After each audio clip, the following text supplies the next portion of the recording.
Okay, why don't we go ahead and get started? Thank you everybody for joining us today. I'm Kelly McDevitt of IBI, and today we're going to be talking about a subject that is very near and dear to our employers' hearts, and that is making hybrid and remote work for you. This is a big topic as I sit down and speak with employers over the last year. Obviously, we've all been doing our darndest to keep our employees both satisfied at work and trying to meet business goals. And to do that, we've really had to flex our work arrangements. And when we start talking about those who will remain hybrid or fully remote, we've struggled over the last year or so around how to create and sustain a culture in that environment. We've talked about the return to work options, meeting different people's needs at different times. We've talked about the precedent that we've set over the last 4 years for people working at home, and how we have some of our workforce that has known nothing else, have never been in an office, and were hired as hybrid or remote workers. And so, as always, we present the research findings from our researcher, that in this case is Carole Bonner. And then we also have a nice discussion with one of our employer board members. Today we have Cindy Perry from PwC with us. We are so thankful for having her. But Carole is going to first present the research. There is a chat, and we will have Q&A as well. If you'd like to ask questions during the presentation, I will monitor those while Carole is presenting and be happy to answer those as we go. And then after we get into the discussion with Cindy, we will monitor the Q&A and save the questions for the end of the presentation. So I'm going to kick it over to Carole, and she's going to present the research findings. Great, thanks, Kelly. Hello, everyone. Thanks for joining us today for this webinar on making hybrid and remote work for everyone. I'm Carole Bonner. I'm the lead researcher on this project, and I'll guide you through the research behind optimizing health and productivity in hybrid and remote work environments. We're going to look a little bit at the background, which includes data sources and methods. Then we'll dive into survey findings and case study results. After that, we'll talk about the implications of the results. And then we'll hear from Cindy.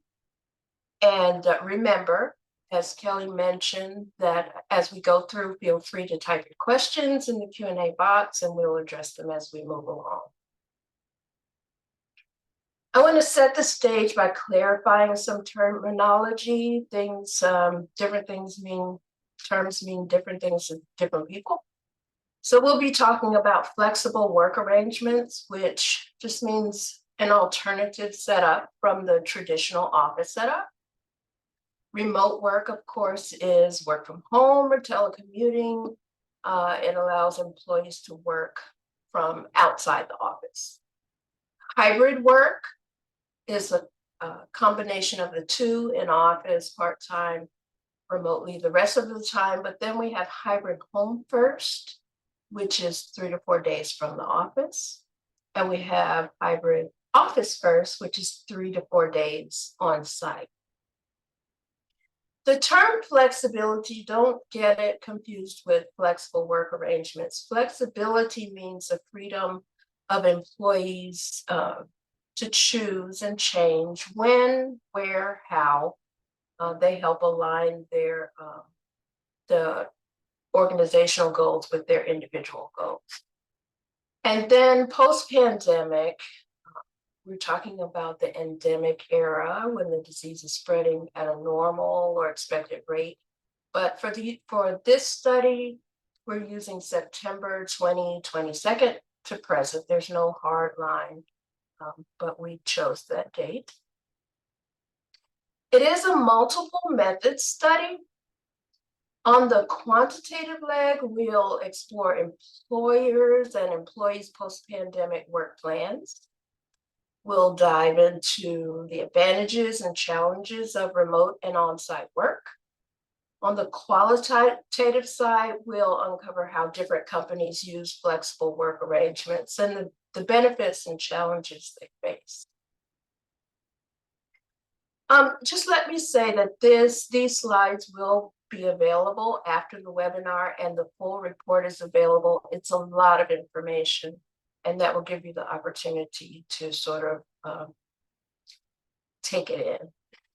So our research draws on robust data sources. The survey of working arrangements and attitudes collects data on worker experiences and attitudes towards working arrangements. It's a monthly survey paid for in part by the National Bureau of Economic Research.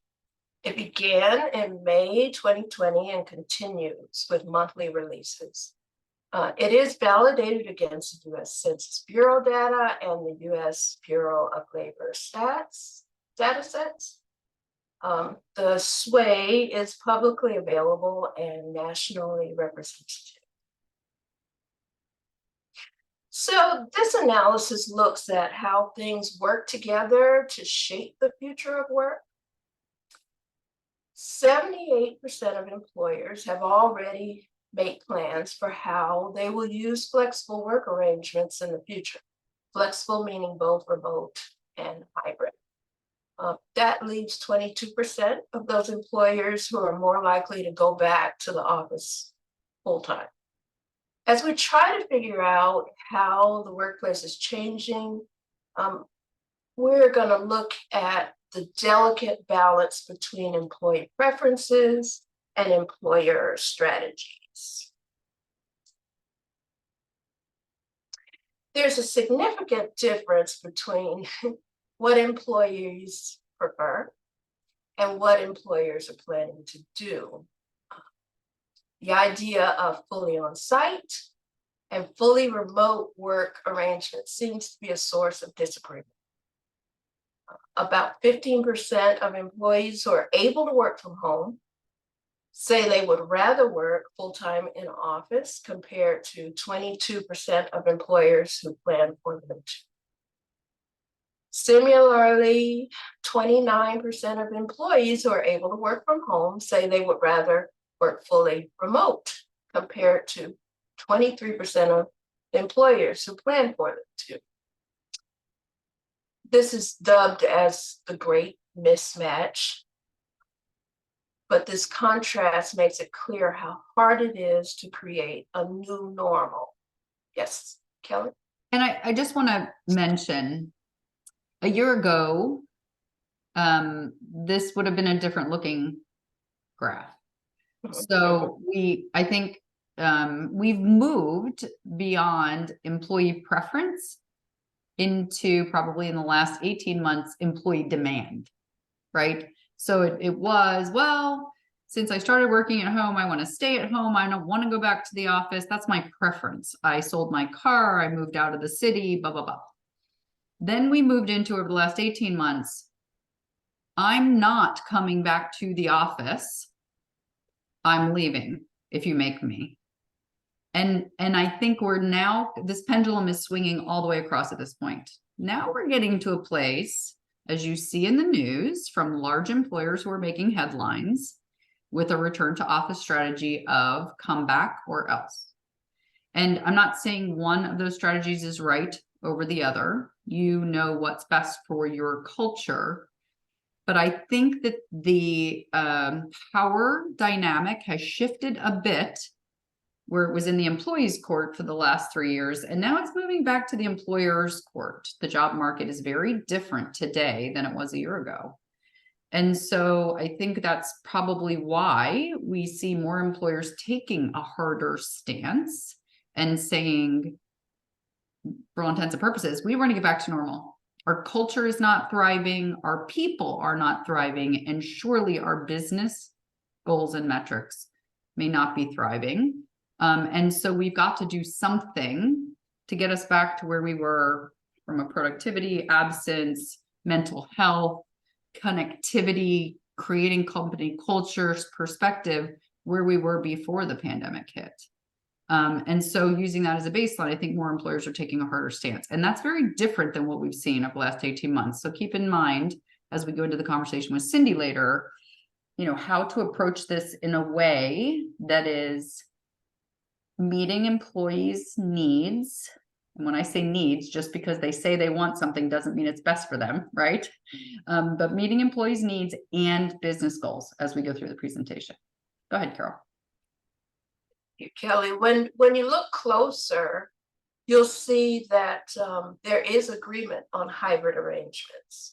Both employees and employers agree that the hybrid model is the best solution and plan to use it. That's 56% of the respondents.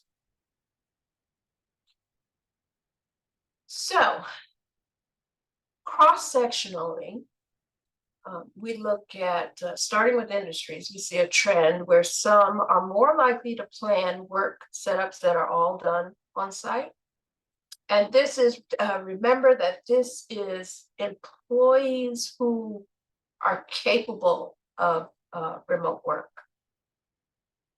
So hospitality and food services, education, transportation and storage, and retail trade. No surprises there. Because these industries have frontline workers who have hands-on work and need to talk to people in person, employers of remote capable employees tend to prefer work arrangements that take place on site. Geographically, the Mid-Atlantic region, which is New York, Pennsylvania, more employers were found to be planning fully on-site work. This trend is also true for the Pacific region, which is California, Alaska, Washington, and Oregon. These areas, which often have dense urban centers and different ways of doing business, seem to plan full site work more often. Interesting patterns as we dig deeper, factors that affect the use of flexible work setups, that is both remote and hybrid. In terms of industries, the professional and business services and finance and insurance sectors stand out. In these fields, it's more likely that remote capable employees are in flexible work arrangements such as fully remote or hybrid. In terms of location, West, North, Central part of the US are also more likely to be in flexible work arrangements as the Dakotas, Nebraska, Kansas, Minnesota, Iowa, and Missouri. And as we look at the size of the company, there's a clear pattern. Smaller companies are more likely to be flexible.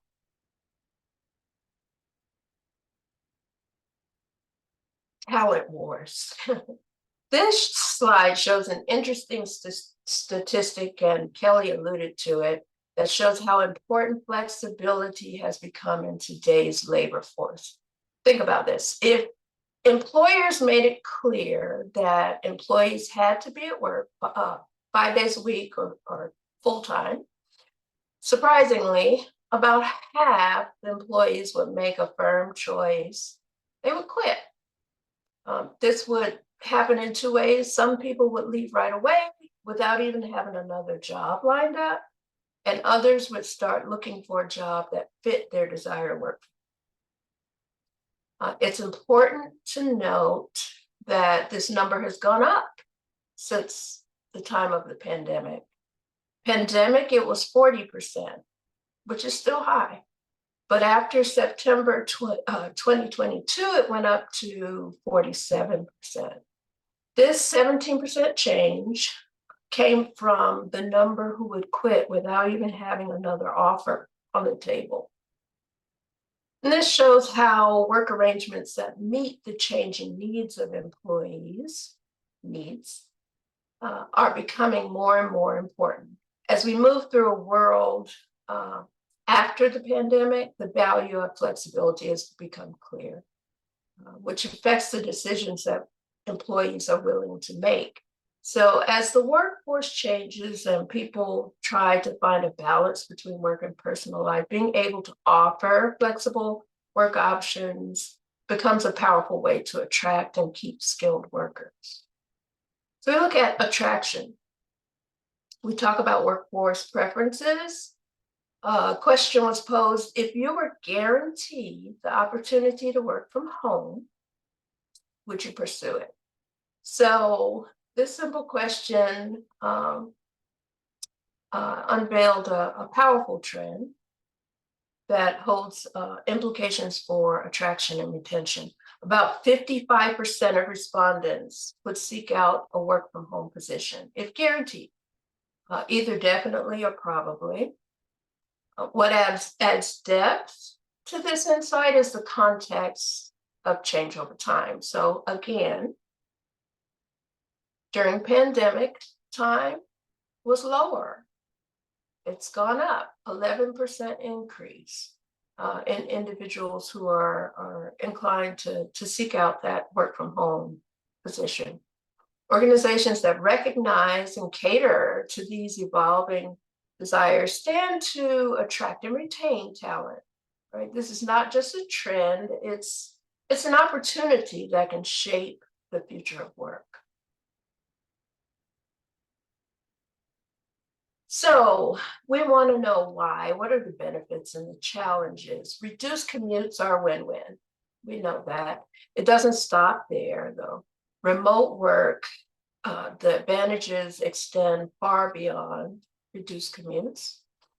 So remote work experience is often marked by a sense of balance and higher engagement. Allowing employees to weave their personal and professional lives seamlessly. This results in increased efficiency for 47% of respondents. This is nearly half of remote workers who experience heightened efficiency, meaning better use of their time, due to factors such as quieter home environments, reduced stress, optimized time management, better internet quality, shorter meetings, better equipment. Challenges: 11% experience decreased efficiency. Some roles involve tasks that are inherently challenging to perform remotely, often due to the need for specialized equipment or in-person interactions. And so these employees are kind of slow down if they're working, say, hybrid. They have to put things off to another day. Go ahead, Kelly. Just want folks to think about, and this is, the reason why we did this mixed methodology, because this is changing by the minute. Yes. Right. So we also did a research project last year on mental health status of remote workers. And remember, this is self-reported data. These are employees who are saying that it's quieter at home, they feel less stressed, they can do their stuff around the house while they're working, their internet is better. And yet, when we asked them about their mental health status, they said they were more anxious, depressed, isolated, lonely, etc. And so this is my point of, just because they say they like it better doesn't mean it's better for them. So this is sort of this real balance that we're trying to strike here. We want people to be more productive at home. We want people to be better mentally stable at home. But we also want them to feel part of a community at work. We also want them to feel connected to their supervisors. And our previous research shows that they were not. And so this is why this is such a hot topic right now. How do you balance what they say they want with what they really need? And then probably most importantly now in today's environment that we live in with, inflation and cost pressures from up above and attraction, retention, and turnover, business goals. Because they say they're more productive at home, does that mean they are more productive at home? If you are measuring from an employer's perspective, this is where Carole is telling us those two things don't always meet or relate. And therein kind of lies the problem solving for your population. You have to know your culture and your people. It is nuanced. It's a nuanced reality. And the strategies to address challenges are as crucial as capitalizing on the benefits. I thought I could not mention all of the things, all of the findings, but I thought it was important to mention the changes in mentoring. Employees are spending more time being mentored when hybrid and remote, and spending more time mentoring others when fully on site and in the office 3 or 4 days. So again, it's nuanced, but these opportunities are important. Also, discussing performance with your supervisor. This is a critical activity, and it enables employees to receive timely feedback, set goals, address challenges, and it does result in improved performance. Also, formal training and professional development. They're spending more time on these activities when hybrid and remote. So, shifting to the qualitative approach, we looked at case studies. I selected these companies from Fortune's 100 Best Companies to Work For, and I might mention that PwC is also one of those companies.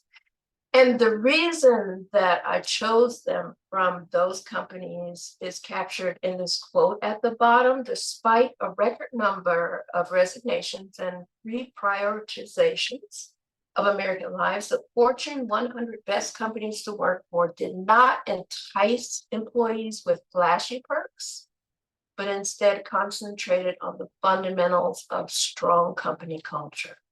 It's employee well-being, inclusion, purpose, genuine listening, caring, and empathy.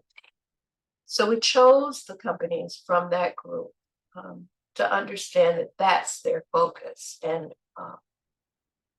that's what is needed. So we looked at Capital One, HubSpot, Hilton, and Stryker. And the findings were extensive, so I'm going to skim over the collective findings. Several companies offered hybrid remote work models, but the distribution of remote versus on-site varied. And it also varied within the companies. So it depended on your team, your projects you were working on, so on and so forth. Capital One and HubSpot had specific days for on-site work, and that's to address that situation that Kelly talks about, where you come into the office and everybody's Zooming or nobody's there.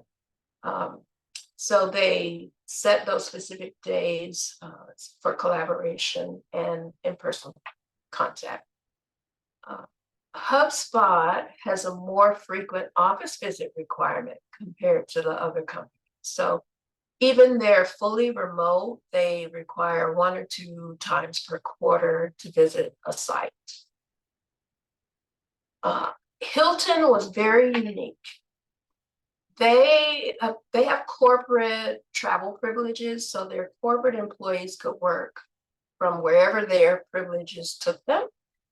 But they had a comprehensive suite of flexible options for frontline employees. And those flexibilities looked a little different. It was in the payment structure, their work schedule. They could even choose the department they wished to work in.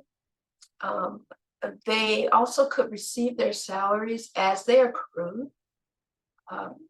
Call center employees customized their work hours. They had reduced schedule options that they could do intermittently if they chose. So each company's approach reflects its unique priorities, the business needs, the culture, and adapting to remote work and flexibility. There were benefits and challenges across the board, and the ones I have listed here are, and in the report are even more, are the ones that the company pointed to. Some of them are across the board, no doubt, but the company recognized these benefits. Improved work-life balances was across the board, enhanced engagement, our key benefits. Challenges was balancing personal and professional life and those boundaries, and remote relationship building for challenges. Capital One and HubSpot highlight commute reduction and efficient work schedules, while Hilton focused on retaining employees and cultivating loyalty. Stryker focused on empowering engagement through flexibility and talent attraction. So I want to hit on one thing on the prior slide, Carol, and that is something that's coming up more and more. We're going to talk with Cindy about in a minute, is the potential rift between on-site and remote workers is a big one, and proximity biases. And so, you know, as you've seen in the news, some employers are taking the approach, if you live within X number of miles of the office, you're coming into the office. If you don't, because you've moved away or you weren't hired as a remote worker in the first place, you must come back. And that doesn't sit well with people that have only ever been remote, even if their job description when hired wasn't remote, permanent remote, it was pandemic remote. But that you're creating an equity imbalance in employees' eyes. So I want everybody to kind of keep in the back of their minds. If you remember pre-pandemic, we had people who were hired as remote workers, or you know, in a call center or a production environment, claims processors, etc. You had to work in the office for a year and you had to earn the right to work at home. But once you did, your job description was a remote worker. You were considered a remote worker. I think that we have to sort of put that piece aside. If you were hired for a job that was remote work, permanent remote work, that's one thing. And maybe you have some of these potential challenges. But those who weren't hired as a permanent remote worker, I think people have forgotten that it's up to the employer to say whether a job description is remote or not. And so the rifts that are occurring between those who can work remotely and those who cannot, based on their job description, is becoming more and more difficult for employers to kind of handle from an equity perspective. Right. And that's one of the reasons that Hilton jumped out at me, because they addressed it with these privileges that frontline employees have, that the corporate employees don't have.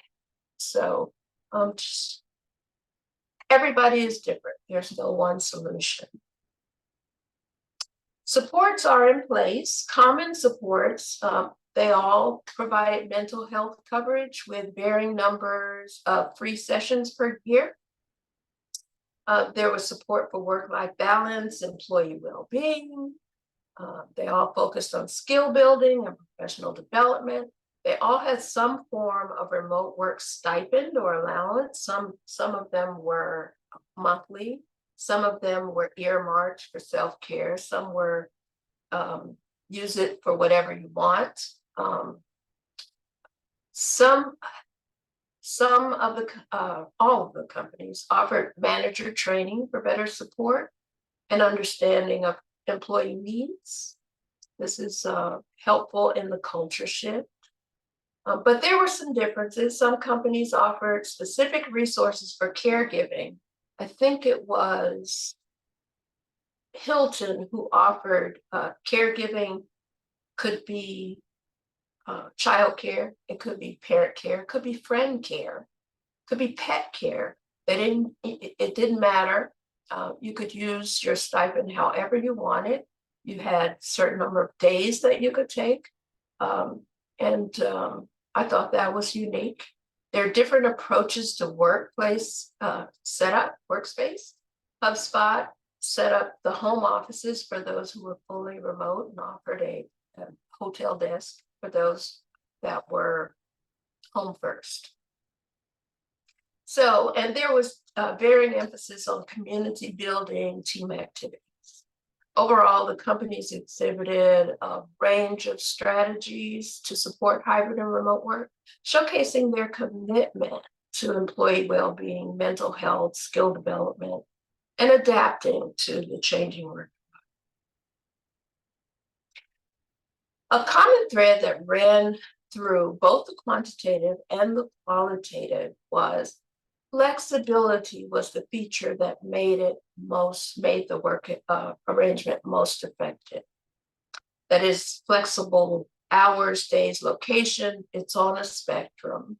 And according to a study by the U.S. Bureau of Labor Statistics, remote work flexibility, work schedules, and compressed work schedules were widely used in tandem to provide employees with additional flexibility. Employers who were less liberal with their flexible work arrangements compensated their employers with higher rates, according to data. Multiple studies indicated that employees with flexible schedules or more flexibility had higher levels of well-being, engagement, and organizational commitment than those with non-flexible schedules. So employers should be aware that the severity of the influence was according to the degree of flexibility. So you had the more flexible, the higher the well-being, engagement, organizational commitment. It was linear. So employees, when they can manage their own schedules flexibly, use their time more efficiently, avoiding potential negative effects such as burnout.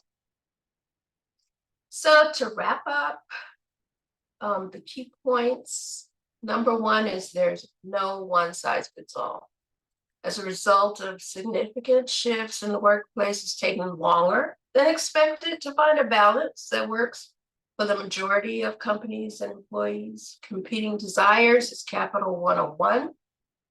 It has always existed in a capitalistic society, but we're in a unique position to analyze and discuss them in hopes of discovering something that just isn't just a bitter compromise, but could actually create a better, more balanced, and more profitable workplace for all. So summarizing, there are benefits to remote work as well as on-site work.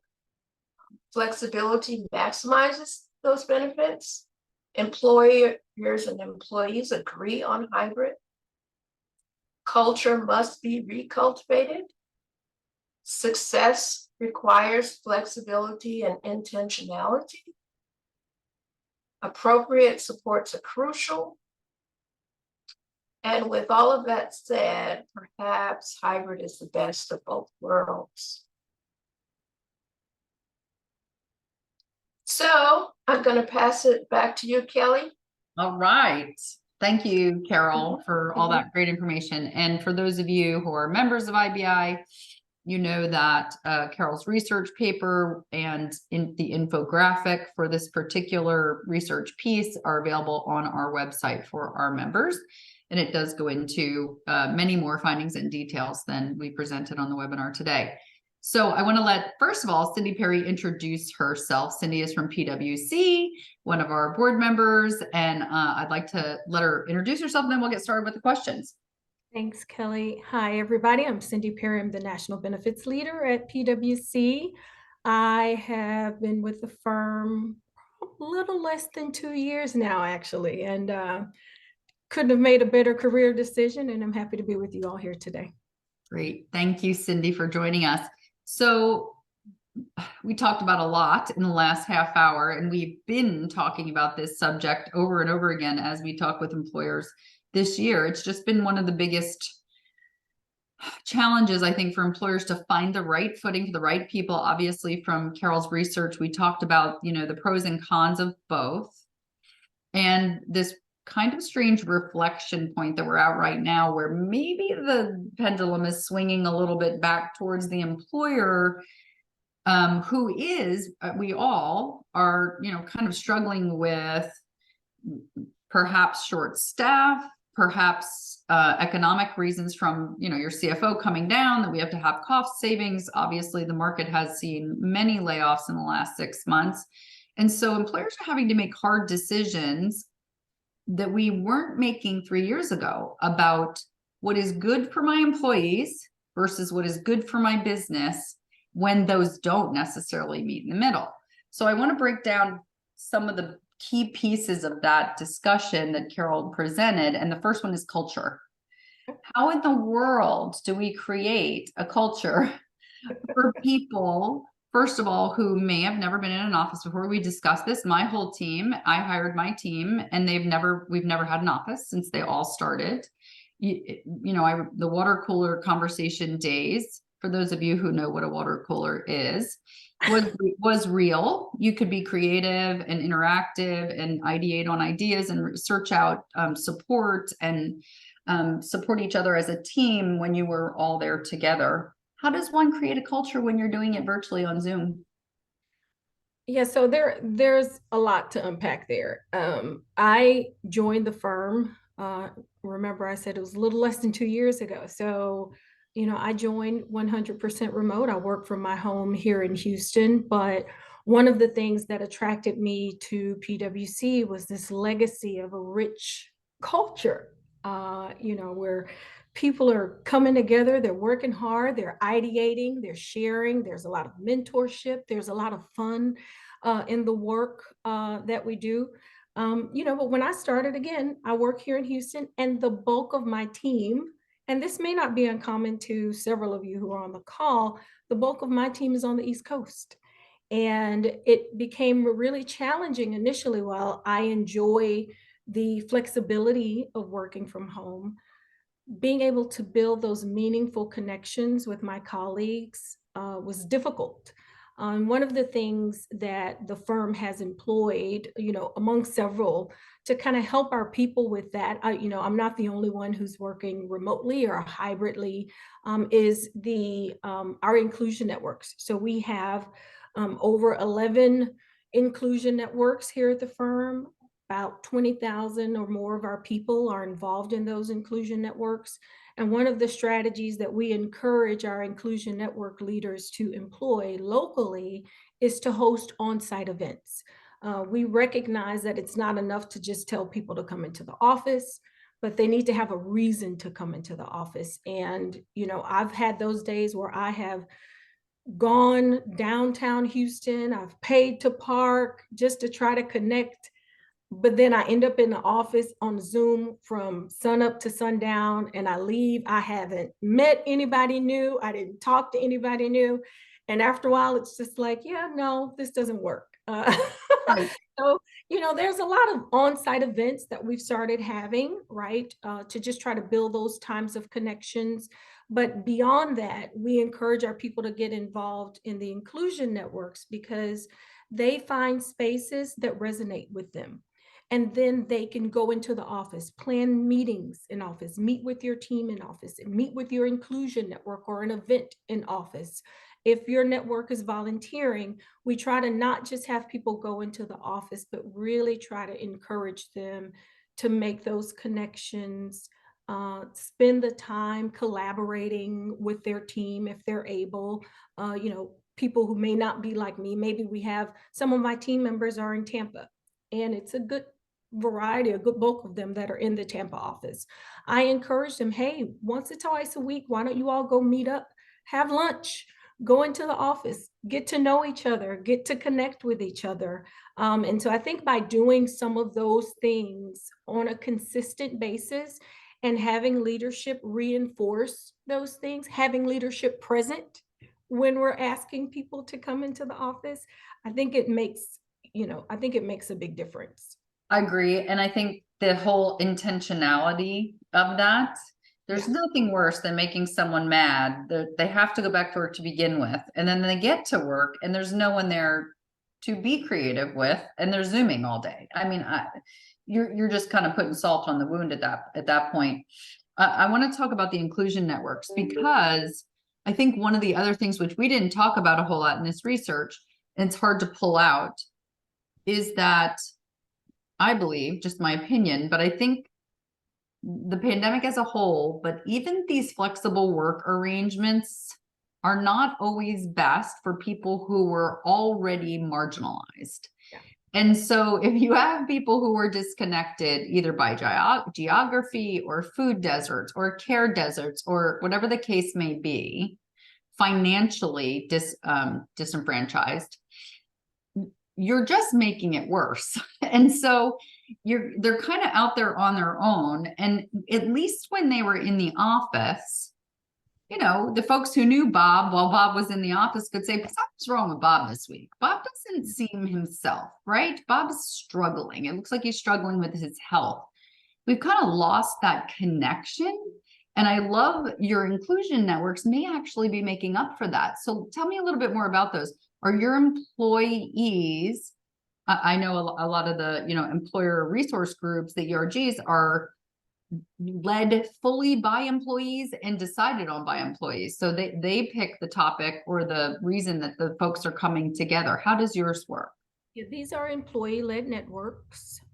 They may each have a partner sponsor, but you know, they're led by the employees. We have inclusion networks at the national level, and each of the networks, so let's say if we set our I'm a member of BIN, right? We have them based on, it could be our women's inclusion network, it could be a technology inclusion network, or our Pan-Asian, you know, population network. These are employee-led, and so there's a national sponsor, and then at each location, you will have a subset of that national inclusion network that is represented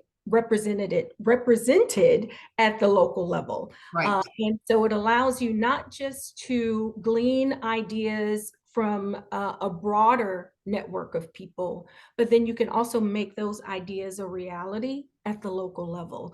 And, you know, I'll use myself as an example. Really just wanting to be connected. I realized when I went to a holiday party, I didn't know anyone.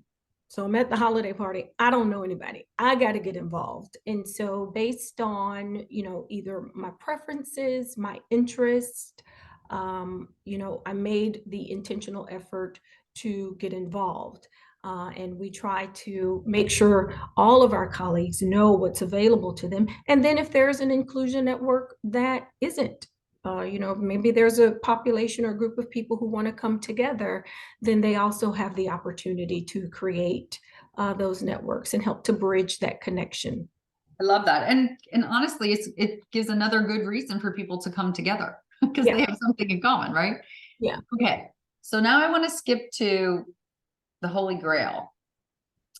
And that is, how are you looking at this idea that employees say, self-reported, that I want to work at home full time. I don't want to do hybrid. I don't want to come back to the office, but obviously the companies who have taken the steps to bring people back, whether it's part-time, full-time, incremental time, etc., there's a reason they're doing that. And it's usually because their data shows that business metrics aren't being met, that creativity metrics aren't being met, that maybe it's production metrics that aren't being met. For whatever reason, there is an impetus. And sometimes it's because they've been paying for office space for 4 years for empty office. That's not a good cost benefit analysis, right? We can't just keep paying for big office buildings that no one is in. Mm-hmm. And so how are you balancing what employees say they must have, almost demanding at this point, to what the business must also have? Yes. So, and that is a balance. There are the core business needs. At PwC, we don't make widgets. You know, our people are our greatest and biggest asset. And we leverage our people as resources, you know, for our clients. And so the way we've navigated that is we just continue to build on, we really had a long-standing tradition at the firm where we allow our people to work flexibly. That hasn't changed. We continue to do that. And we quite doubled down a little bit during the pandemic to think about more creative ways that we can allow people to work in ways that meet their needs. We recognize that a healthy workforce, a happy workforce, a workforce that is able to kind of hone in on their creativity, we can use the best of what our people have to give. And so when we invested in our My Plus strategy, one of, you know, several of those quadrants around well-being, rewards, and benefits, leadership and development. We made an intentional investment in our people, but we also allowed them to think about what ways of working work best for them. But also, we have clients, we have people who go see clients. And so we also have to think about what the client needs are. And so if the client, says they need somebody on site, well, you got to be on site today. If the client is okay with you working virtually and you're okay with working virtually, you can be virtual today. I think the big thing is just having that year-round flexibility, because that's not always the case. It's really not one size fits all. It's not, hey, you're on site all the time or you're at home all the time. We really try to encourage our people we have to respond to the needs of the business. We have to meet the needs of our clients, but we also think about and encourage our people to think about what works best for them. And so we've put in a variety of options for people to work flexibly. We have compressed work weeks. So maybe you can do it. You don't have to do it in a 5-day work week. Maybe you can take that 5-day work week and compress it down into 3 or 4 days. We allow people the flexibility to do that. We have flex time. So if people need to work outside of the normal operating hours, if you think the traditional kind of 8 to 5, if someone needs 7 to 4, we give people the option and the flexibility to do that. Of course, people can work at a reduced schedule. We have a 20% pay LOA option where if someone says, hey, I want to scale back quite a bit, right? You can do that and still maintain employee at the firm and leverage those things as you need them throughout the year. But I think the main thing for us is that it wasn't something that is mandated. We wanted to make sure our people had the flexibility to work in a way that works for them, while also acknowledging that we have to meet our client needs. And so what that looks like real practically, Kelly, is maybe we have someone who's at a client site. They need to be there from September to December. Right. And they're there on the client site as often as the client needs. But January through March, maybe they can work hybrid, or they can have a flex schedule if that's what they need. They can leverage the options that we have for them throughout the course of the year to work the way that works for them. Well, and I love that because it also gives those that we talked about earlier who have never really worked in an office environment a chance to taste a little bit of that. Yeah. And to experience that. For those who, one of our folks was commenting in the Q&A, our disenfranchised population, I said this often, I was an evangelist about it, when we sent people home during the pandemic. First of all, we didn't know what environment we were sending them home into. We could have been sending them home into unsafe environments. We also could have been sending them home into a food desert where work and the cafeteria was the only good meal they had every day. Yeah. Or, access to air conditioning, because they don't have that at home, and you're in downtown Louisiana and you got, 100-degree weather. That may be the most comfortable place they ever had was in the office. And so when we think about allowing people to come back to the office, it may not just be because it's their preference. It honestly may be what is better and best for them. But it also gives them the opportunity for those who never had it to experience it. Yeah. And maybe in your progression for employers who do have a long-term goal of being back in the office at least most of the time for most of the jobs, who haven't sold all their office space or moved on from that already, maybe it's okay for people to try it. And that flexibility that you all are offering, I think really is admirable, because you're giving people who may have not had that chance before to try it, and they may love it. Yeah. And there's no doubt that working from home, sometimes you can feel isolated. You miss people, right? We're not designed to kind of operate in a vacuum. People need people. I mean, we get some of the best ideas when people are coming together, just thinking, you hear 2 heads are better than one. Like, that's true. Sometimes I could think something here at my desk and I get with my team and it's bigger, it's better. And so being able to leverage that is really important. I think having that flexibility. And to your point about not knowing what environment we're sending people home to, sometimes the workplace is the place of peace.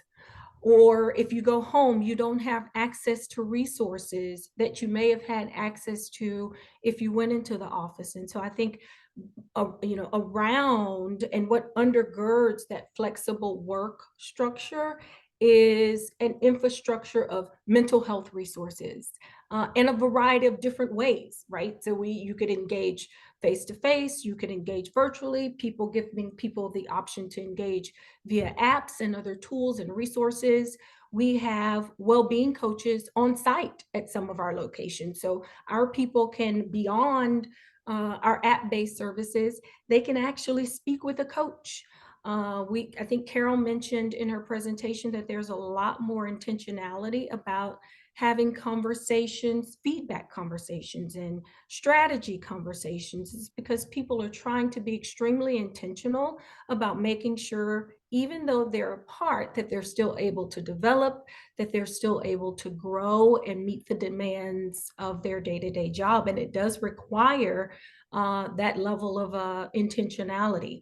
We've put in something called My Feedback, and it is a systematic way for me as a managing director. I could send several feedback questions, a very quick survey to my team just to say, how am I doing? How can I support you? I know you're thousands of miles away, but what can I do to help support you? And I think by leveraging those types of tools, again, it helps people feel connected. It helps them operationalize this flexibility that we're all enjoying at this time, and it makes a difference in the lives of our people. I love that, because one of the first research projects we did on the hybrid, and Carole did this project as well, on the hybrid work arrangement, we found that one of the biggest complaints on people working at home was that they didn't know what their employers, or more specifically, their direct managers or supervisors, expected of them. It's hard to understand, when you're having one team meeting a week on a Zoom, where do I fit in, right? What is my role here on this team? How can I contribute? How can I receive feedback? What do they want from me? That was one of the biggest findings that we saw in the research, was this disconnectedness, especially from their supervisor. So I love that you have a vehicle that you're asking them, what do you need? What can I do for you? I want to go back to the on-site idea. We have a lot of employers, large employers, who have made huge investments on on-site resources, like you talked about, including very large on-site clinics, sometimes an on-site pharmacy, sometimes on-site PT, and all those resources sort of got shut down. Mm-hmm. What advice do you have for employers that may still have those things sitting there, and now their people don't have access to them? How does one balance that investment with who's really utilizing it at this point? Is there hope that we will utilize those things again someday? Yeah, that is a balance. One, if you plan to have your people coming back into the office, then maybe it's worth continuing your investment in those resources, if you know for sure that you're going to have people back into the offices.